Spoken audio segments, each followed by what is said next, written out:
I love opening with this one because people always say, well, what's your best proof? Well, you know what my proof is.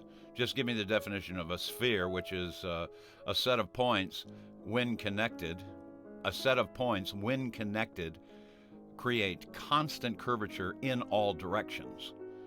The Bolivian paid $500 to get my nose fixed. Now my mouth won't work. The Bolivian salt flats, which are obviously in Bolivia. Let's get a good look at this beautiful picture, will we? Over 4,000 square miles of flat water after it rains. And the water's only a couple inches deep. It is a giant mirror reflecting the sky above. Now, this is only possible on a flat Earth. That's the only way it could happen, because by definition, a sphere is a set of points, when connected, create constant curvature. Remember that? That's our little science drill for the day, okay?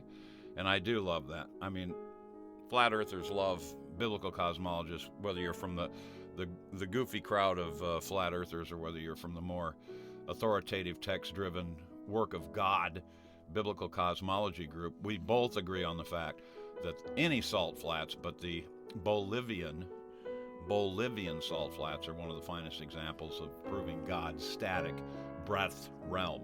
I know you've been waiting for these clips here this morning. What are you going to start with? Virginia gun laws or NASA?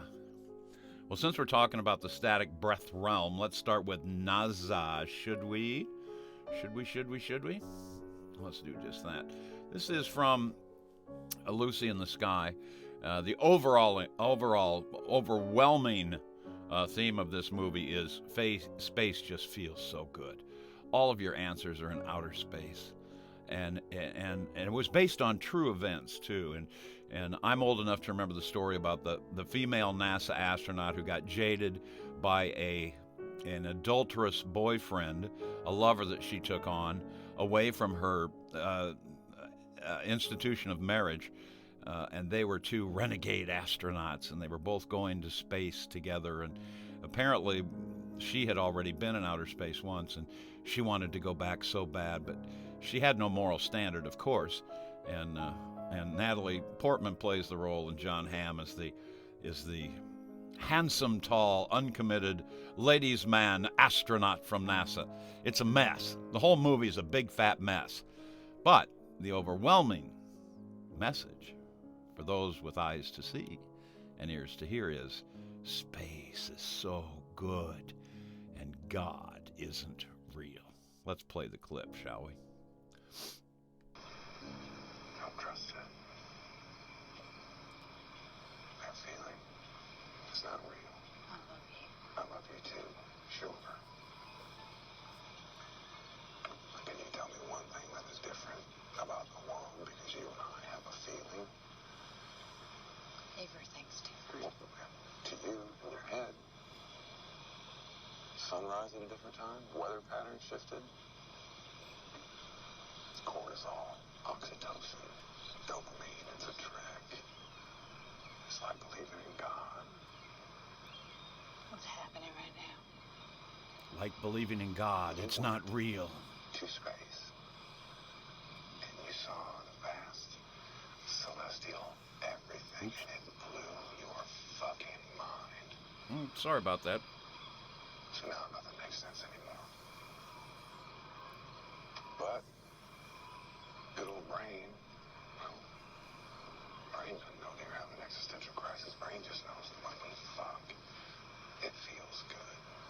Feels good. So you focus on that feeling.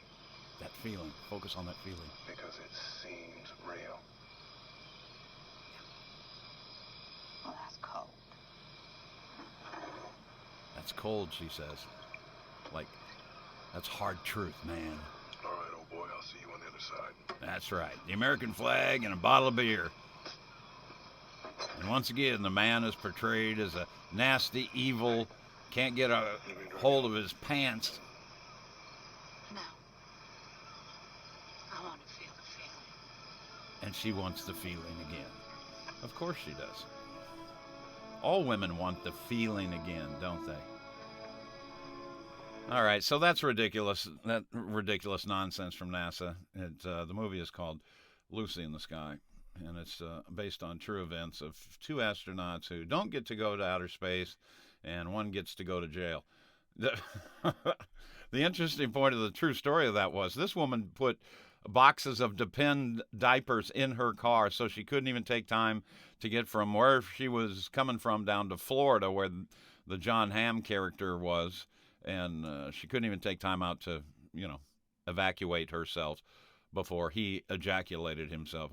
Just terrible. Obviously, this is not for children this morning, and don't take children to this stupid movie either. It's adult content. It's outer space. It ought to have a Disney label on it for being nothing but pure fantasy.